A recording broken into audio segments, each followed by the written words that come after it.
Welcome to Empowered Endeavors, where we turn clarity into momentum and purpose into power. I am Shauna Lee, a speaker, strategist, and host of this space where real stories meet real growth. If you have reached success, but you still feel something calling you deeper, welcome home. Each week, we dive into the truth behind the pivot, the podcast, or the plot twist, and help you create the next chapter that you actually want to live. So let's get into it. Hello, everyone, and welcome back. Listen, today I am so excited to introduce you to one of my new favorite people. Ashley is one of my clients from PodLaunch. She is a maternal wellness cheerleader, which I love, love, love this title. And I cannot wait for her to tell you all about all of the amazing things she's doing. But specifically, we will talk about podcasting, and I am so excited to see where it goes from here. Ashley, thank you. Thank you for joining me. Thank you so much for having me back.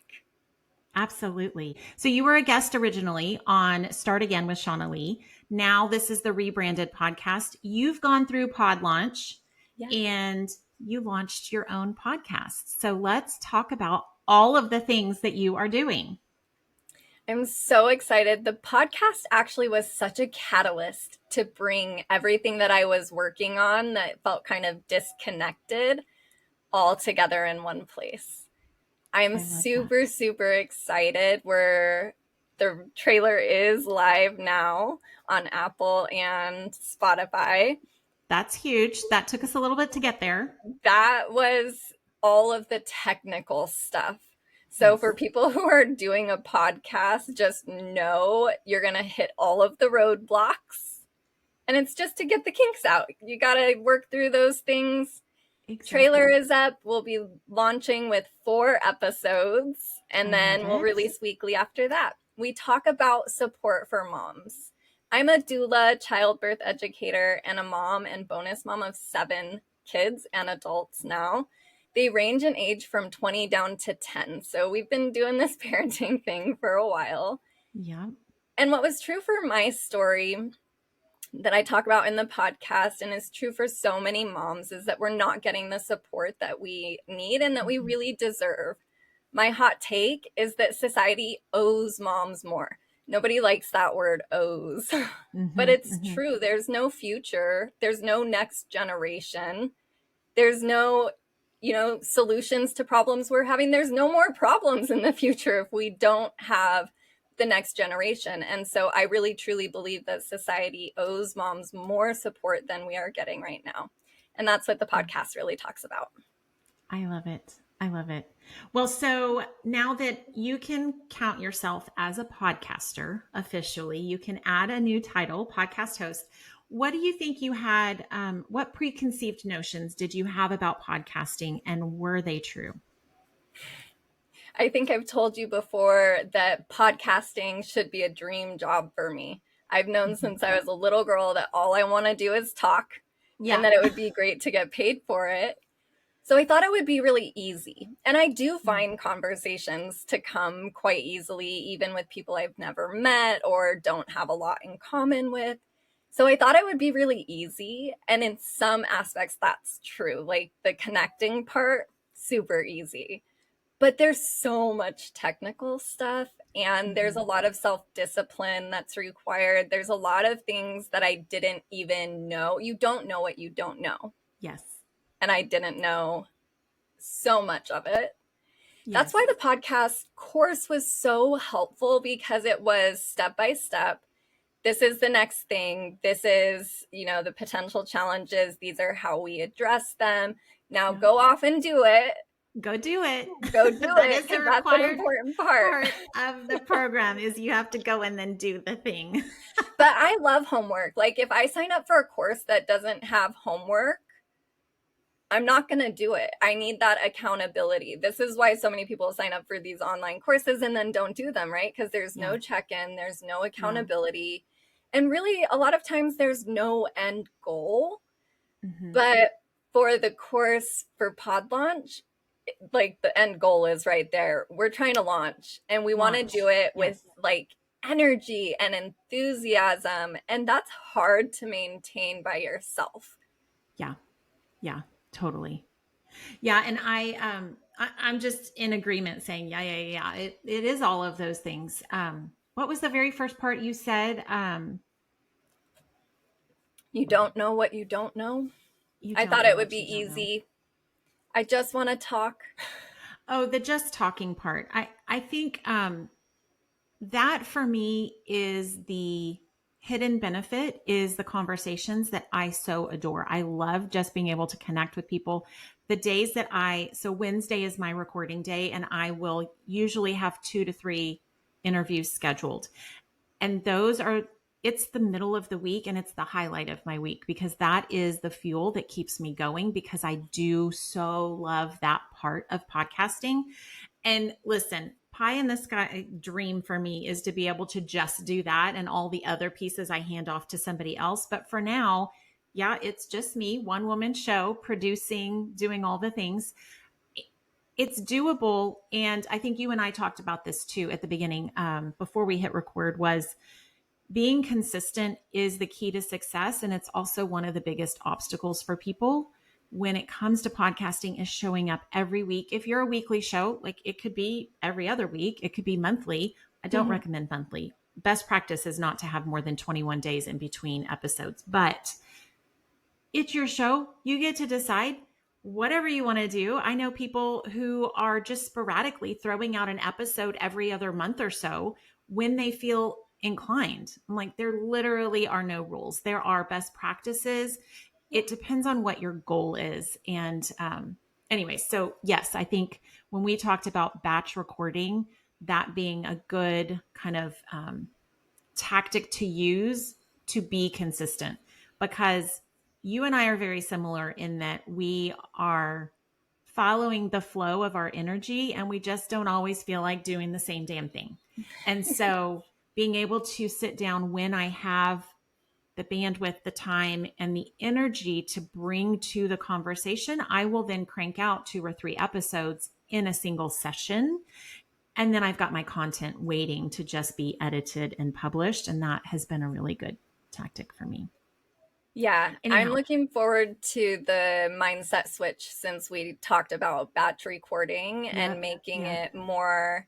I can get really narrow, right? So I'm worried about my consistency week to week. And like you said, like I've worked very hard to create a life where I can yeah, lean into the energy, whatever cycle you want to call it. For me, I'm a birth doula, so always being called away in the middle of the night or up for yeah, 2 days straight. So I really need to be able to honor that part of it, and switching my mm-hmm. mindset to like a monthly consistency is going to be Yes. so helpful for me. Much easier to stomach. I mean, listen, my whole show is about storytelling because so much of how we maneuver and perceive the world is the story we're telling ourselves. So it's all about switching the narrative and t- figuring out what works for you. And so, yeah, I think I'm still amazed that like this recording today, I think we rescheduled 2 or 3 times Yes, because the nature of your business is that you are pulled away with no notice and it's true. you need to be able to figure out how podcasting fits into your life and not how do you fit into a podcasting structure. And that I think is the beauty of podcasting is that you can fit it in and you can figure out where it works and then make that work instead of having to like follow a routine or a structure which is not necessary. Yeah, I think it's the only way to make it sustainable for me. Yeah, totally. And I think that is the key for who continues with podcasting and who doesn't is people who figure out a way to make it work with their real life. And because we're all busy, we all have very little time. But if it's something that you're passionate about and it's a part of your purpose, you'll make it work. You'll figure out a way It's to so maneuver true. it. I always joke that I'm a person, I don't really like to leave my house Yeah. that much. I don't. Same. But then like if I'm getting called to a birth at 2:30 in the morning, I'm like dancing out the door with my coffee. Like Oh. when, the old adage of when you love what you do, you never feel like you're working really becomes true. And to the point of the podcast, that was what I was looking forward to about podcasting, is that I love having conversations. And so showing up for them, I thought I would feel like I would want to do it all the time. And like every other aspect of my business, there are days where even though I know I love it, I just don't feel like it. Yeah. I had one of those days. I think it was just Monday of this week. And I just was tired and I had no motivation to do any of the 18 things that were on my plate for the next hour. And I just rested. I just honored where I was, which is the beauty of the business I've built, right? I have the luxury to do that. I don't always allow myself the luxury. So that was really the lesson in the moment. And so I rested, and the favorite thing I like to do is look at all the things and say, well, what feels easiest to do on my list? And I'll usually just do that, because there is that dopamine hit or whatever the science is behind like checking things off your list. So I'll usually pick low hanging fruit and I'll do something and I'm like, well, at least I did something. And then I read a book and I rested. I think I took a nap. And the next day I woke up and I was like, okay, ready to go. Let's do it. And I don't even remember what I did, but I probably did 3 times as much as I would in a normal day because I just stopped and rested. Yes. Anyways, back to podcasting. Okay. So what do you think surprised you most about the experience? How technical it is. I don't know why that was surprising, saying it out loud. It sounds pretty like obvious that it would be technical, but there is a technical aspect, and even just the sheer number of platforms that you have to manage, that kind of thing. And to the point, again, why PodLaunch was so freaking helpful is I would forget there are that many different platforms to manage, that I would forget one here, or I would do, you're loading to 3 places at the same time, and one would like have a technical issue and wouldn't go through, and the other ones would go through. And so then I would be like, oh, I thought that one, all of the issues that you can think of with all of the platforms. So having like a roadmap of these are the platforms, these are the options. Because again, like with so many options, we don't have to use all of them. You don't have to put your podcasts everywhere. You don't have to use a specific. Oh, that's a good point. You don't have to be on all the platforms. You could choose to just be on Spotify or just Apple Podcasts. Again, there's no rules, but I think there is pressure. I do think Spotify for podcasters, which is the hosting platform I recommend, listen, it's very basic. It is perfect for beginners because it keeps things simple, but they will send it to all the places for you very easily. And so I think that becomes kind of a no-brainer, but it's not a requirement by any means. Yeah. And I think just knowing what the options were, checking them out, and then like a place to check against after you start getting started, like, okay. And not just the platforms. When I say all the platforms, not just the platforms for publishing, but like, how do you network to meet other podcasters? You got to join podcast networks, right? So that kind of thing, like keeping it. You mentioned a to-do list. Mm-hmm. I recently just changed it because I'm the type of person who will make my to-do list and then do anything I can to avoid doing anything on that list. And then I'll end up with a whole new list of things that were done, right? So then I'll go back and add them because I want credit. I'm the type of person who wants credit on my list. And I saw somebody else refer to this as a ta-da, like a ta-da list instead of a to-do list. Yes, so I had a guest on my podcast who did that, and I started doing the same thing, and it was a game changer. Yeah, I like it. I like that a lot. But PodLaunch has both. It gives you the to-do list, but it also gives you the ta-da list to like, okay, now double check. We do make our way through the checklist as we're going. Yes. You're right. I did not even do that on purpose. It was one of the most helpful things, I think, because with You see any the progress. yeah, the progress. And with any process, I think it's so important to like pause and turn around and see Yes. how far you've come. So Yes. even now sitting here talking to you about the challenges and all of that, like I could definitely sit down today and record an episode and have very little go wrong. I mean, knock on wood. Yeah. Yeah. Yeah. Yeah. Any given day that might change, but you know what I mean? Like I feel way more competent and confident now, Mm-hmm. but it took some time to build that. Yes. Which I had someone ask me yesterday, you, so she was my very first client that I took through the program when it was consulting. And so it wasn't these pre-recorded videos, but she said, when we went through it, you made us launch in 30 days. And she was like, had a little anxiety, I think, still about it. And she was like, do you still think 30 days is the benchmark? And I said, here's the thing. I picked 30 days. It does not, and I am aggressive. That is such an aggressive timeline to say, let's launch a podcast in 30 days. And here's the reason I do that. It's because, first of all, it's like, oh, hold on, what? It's because it's possible.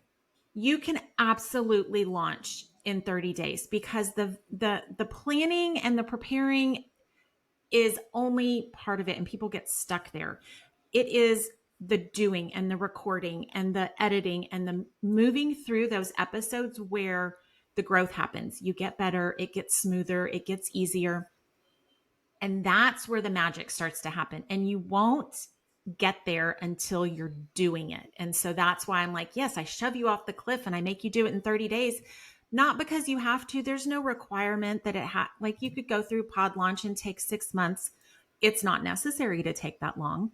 And we can get on our heads and overthink some things and prevent ourselves from launching. But once you launch, it holds you accountable to showing up and continuing. And that's where the momentum and the growth happens. That's where it gets easier. Like you get more comfortable, you get more confident.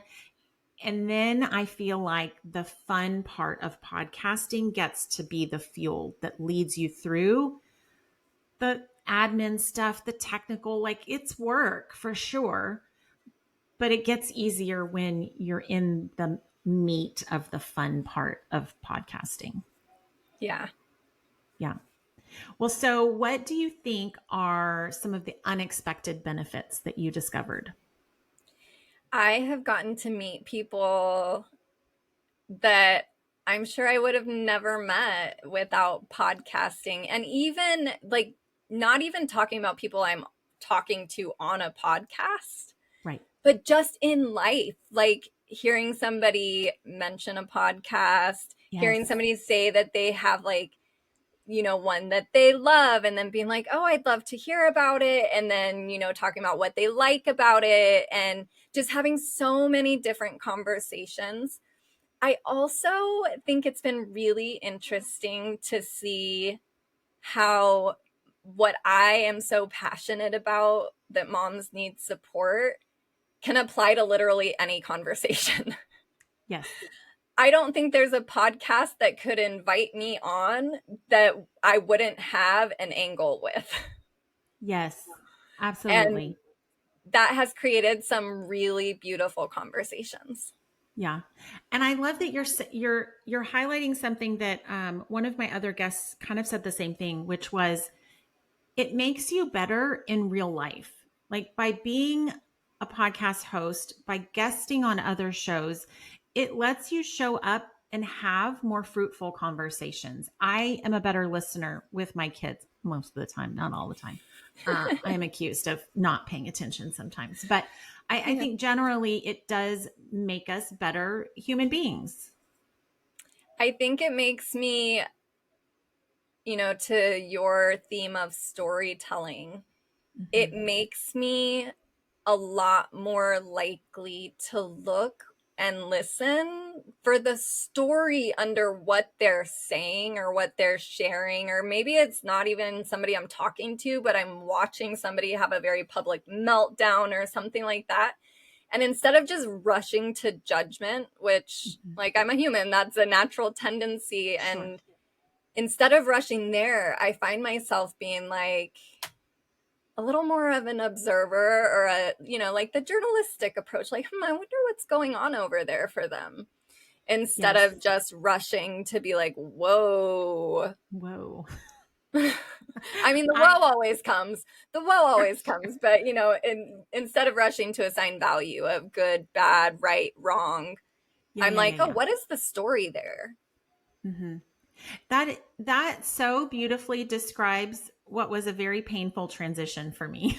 So I was judgy McJudgy in my past life. Like, I was first to be judgmental about, why'd you pick that outfit? Why are you wearing those shoes? Why did you do so? For me to get to the point where I can now do that and be curious about what's going on, or even just appreciate that someone's taking a risk that would make me uncomfortable, it is such a freeing, first of all, experience. But it allowed me to then be more curious about myself, to me, which I didn't realize was like the path to get me to like self-love. But to be able to just be curious, like, oh, that's interesting, that really caused some big feelings for me, where I wonder where that came from, instead of like, wow, you really handled that crappy, which would have been my initial, go-to response. Being able to come at any situation from a place of curiosity has been such a, I don't know, blessing in my life, because it has been the path to self-love and acceptance. Didn't even realize that's where it was taking me. It's so true. For anybody who's experiencing a lot of outward judgment, it's a really good indication to look at how you're talking to yourself, how frequently you're judging yourself, how frequently somebody else's voice is in there judging you, leftover, you might need to get rid of. You are so right about that. And likewise, a big part of who I am and what I do is based in yoga philosophy. I'm a 500 ERYT. I've been teaching yoga for over 10 years, and now I just work with pre and postpartum moms. But the idea that everything is an opportunity to become an observer. Yes. And it's much easier to do it with other people. So start there. When you're judging somebody else, get curious. Be a little bit like, oh, okay, what's the story there? Yeah. And then the natural progression of that is to turn it inward and to be like, oh, what is my story there? Totally. Yeah. And I'm glad you mentioned the yoga, because I know you and I have talked about partnering on these future retreats that I have planned in my head and have not made happen yet. I'm hoping to have a retreat by the end of the year. And so, yeah, I'm excited for having you join me and teach some yoga at these retreats that we're going to do in the future. I'm calling it in. I'm so excited about it. I usually do 1 or 2 retreats every year. I partner with family members, friends who are doing the same work. And it's interesting because the number of people who say they can't do yoga is kind of shocking to me. A lot of people, I can't do yoga, I'm not flexible, all of these things. So I'm saying this to tell anybody who would be interested in your retreat, don't be afraid of the yoga. The word yoga in Sanskrit just means to yoke, to create unity. So all of the practices that we do are mind, body, spirit unifying. That means if all we do is come together in a circle and sit and breathe and maybe lift our arms and drop them for a few minutes, that is a full yoga practice. Now at retreats, we usually do a little more than that. But if that's all that anybody wanted to do that day, that too is yoga. I love that you said that, because I love yoga and I forget that it might be intimidating for somebody else. Yes. Didn't even cross my mind of being. Or people will just be like, I don't want to go to a yoga retreat.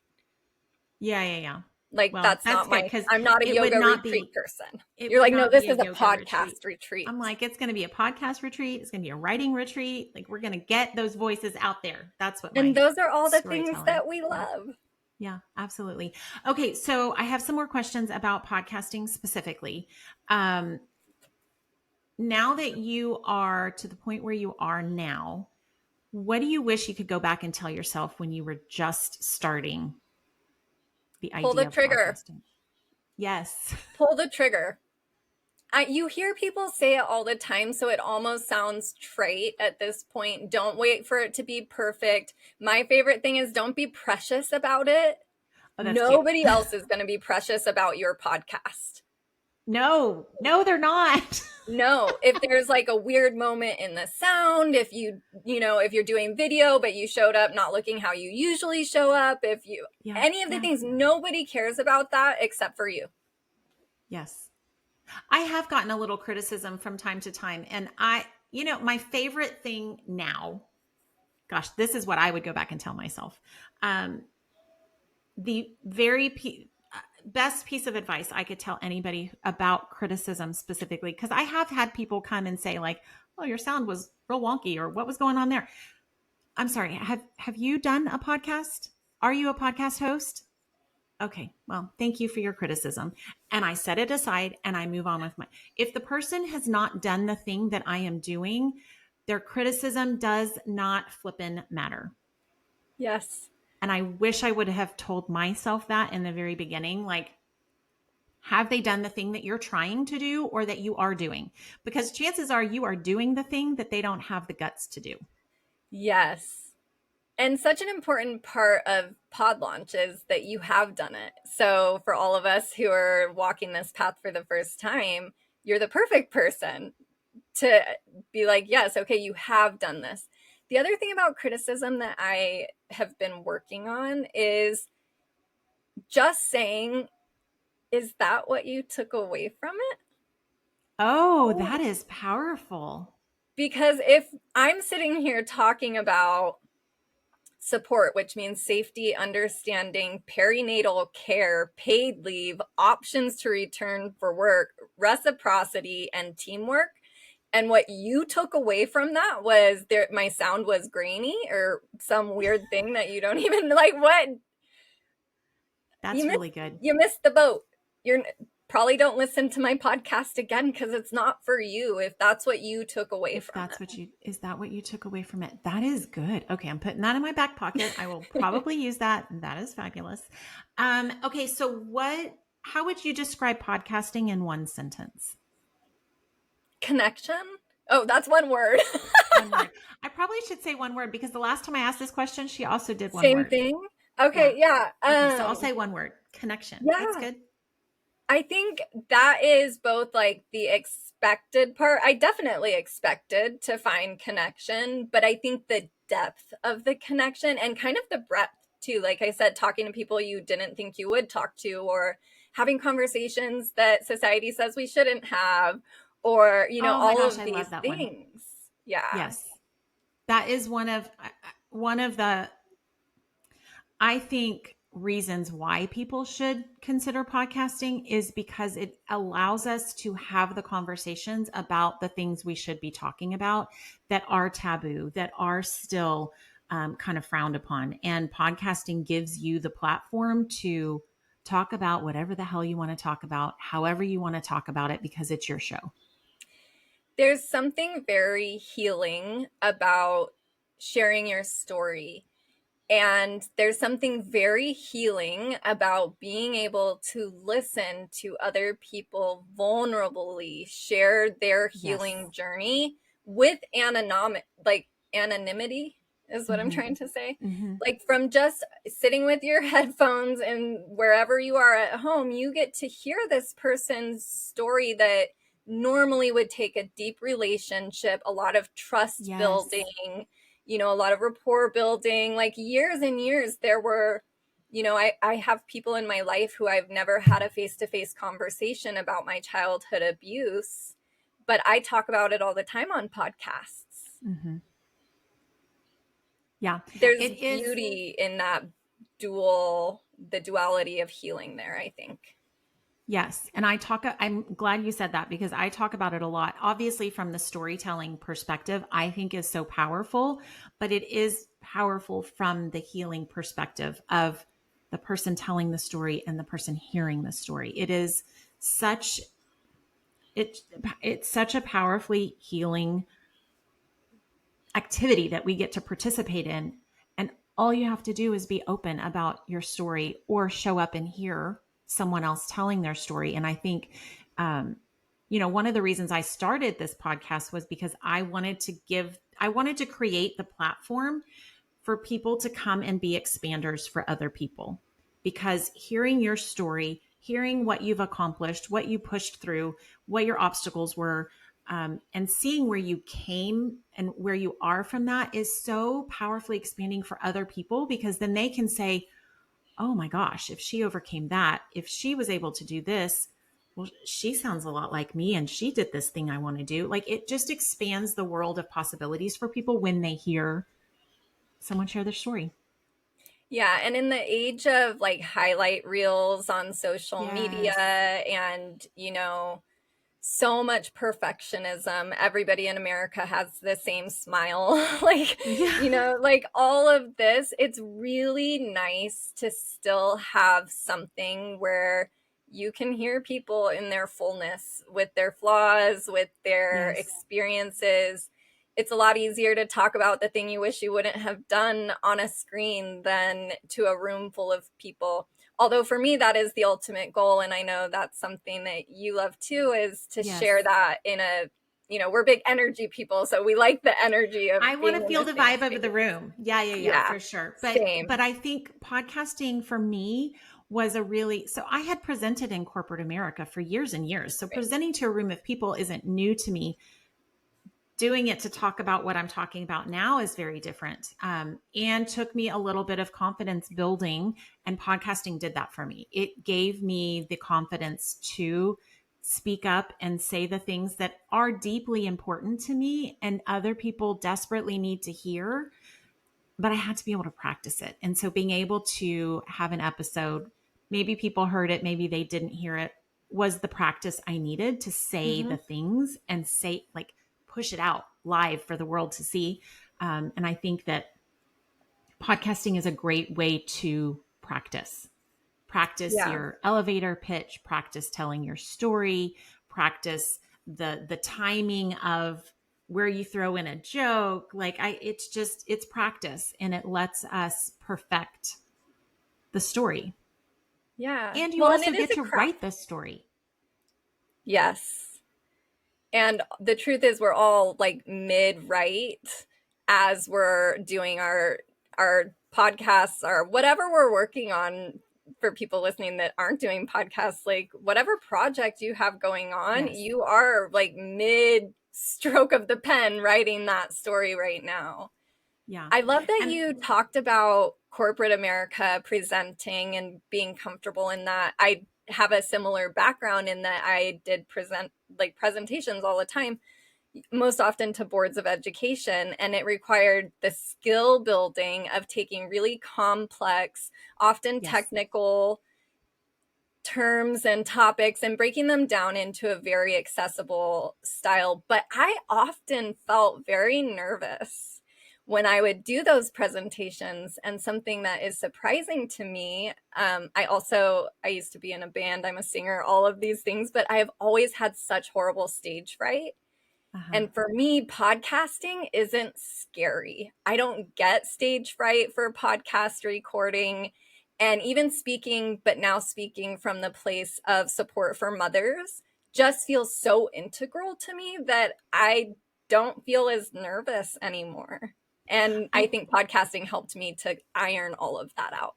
Iron out the kinks. Yeah, I can see that. I think for me, I have been nervous on podcast. I have been nervous in a corporate room. What the difference for me in those times when I was nervous and not nervous was how well I knew what I was presenting. And so when I know deeply the topic and I can riff on it and take it different directions and answer any question that comes my way, that is what makes me more confident about what I'm presenting. And I think, I think podcasting let me kind of perfect that. But I think that's the key for me, is because I have been nervous on a podcast. And Yeah. now I can I literally the other day woke up from a nap. I don't normally schedule evening podcast interviews, but the For so particular many show, reasons. well, my life, hello. But the show I was on, they only recorded in the evenings, and I really wanted to be on their podcast. And so I had agreed to it, but I forgot about it. And I literally came home, was so exhausted. I took a nap, and I happened to wake up without an alarm 10 minutes before the podcast was supposed to happen. And Whew. I got the reminder, and I thought, oh shit, I'm supposed to be, what do I look like? Like, this is a video. I think it was like a TV show. And I was like, oh my God. Okay. So I did the mad dash. As I'm getting ready, I got a message that said I'm running 15 minutes late. This is how the universe takes care of us. Always. So I am rushing to make myself look presentable. And then I sat down, couldn't remember who it was I was talking to, but I know my topic. I know what I'm talking about. And so I just showed up and I was who I was. And there is no way I could have done that 3 years ago. Literally pop up from a nap and show up on a podcast. Yeah, that's such a important reflection. And I think maybe as we're talking about like building and launching a podcast, something to kind of sit with, how much do you feel like you need to prep before you record an episode? And if you just feel like there's no amount of information or prepping that's going to make you feel confident, maybe you're speaking about the wrong topic or from the wrong place. That is an excellent point. Just something to consider. Yeah, that's really good because I have done that. I'm like, maybe this isn't my topic. Yeah, me too. For me, it takes a little bit of preparation. It takes more prep for my solo interviews because I'm coming essentially with a mini presentation, right? I'm coming with topics. And so I have found this sweet spot now for the amount of stories I need, the number of topics. And so I can kind of time it so that it's about the length of an episode I want. But yeah, it needs to be something that I can talk to comfortably. Yeah, that's been huge for me. I think when I first started, I had the idea that I wanted to talk about what moms need to thrive. And so I named the podcast What a Mom Pod. And that's what we talk about. We talk about what moms need to thrive instead of just survive. And the way that we do it is by telling stories. And I probably got this from my fantastic podcast coach because it really, like everything we just said, right? It's really about this story. So What a Mom focuses on stories of self-compassion. I think this is the first thing that all moms need. And 100%. Then Svadhyaya, which is the yogic word for the journey of self-discovery. And then, of course, the value of support, because nothing I do would be complete without talking about the value of support. All of those things I could talk about all day with no notes. Right. No notes. And most of the time for a podcast where I'm a guest, I'm going to do some prep. If I'm having a guest on my podcast, we're, collaborating with a general outline, but mine is pretty conversational. Feels a lot like this. Like you'd be happy to just be the third person in the room who's listening to this conversation. Exactly. Yeah, that's definitely how I used to bring a bunch of questions, and I would go through the same questions with every guest. And then, we talked about feeling like a broken record, and I felt like I was very repetitive. It was also very assumptive that people were listening to every single episode. So for, someone who pops in and hears 1 or 2 episodes, it wasn't repetitive. It just was for me. But yeah, so my last question, you've already partially answered, which was good. That was an incredible segue because I wanted people to know the name of your podcast and where they can find you. So What a Mom Pod. I'm on Apple and Spotify. The website is phoenixtransformations.org, and it links to everything that I have going on, whether it's the podcast. If you're looking for local doula services, I am in the Bay Area of California. If you are looking for virtual doula services, I have an online birth course. all of these things are coming together to launch an online community for parents in the fall. It's called the Parenthood Project Community, and it serves two purposes. First and foremost, to give parents the support that they deserve. It will be full of experts who drop in with advice columns and information. And of course, that will create access to those experts for the community. And then it also serves the purpose of beginning to allow me to validate the research that we already have into support for moms and for families. So it will help me as I work towards my master's in public health, which I'm not enrolled yet, but that is the next future goal. So all of this is to come together. The thing that I think is so interesting about what a mom needs is that everybody can contribute to this end goal. It doesn't matter if you're a parent or ever plan to become a parent. It doesn't matter if you are a man or a woman or identify anywhere in between. All that matters is that you are willing to acknowledge that people who raise children have an important role in society and they deserve support. They do deserve support.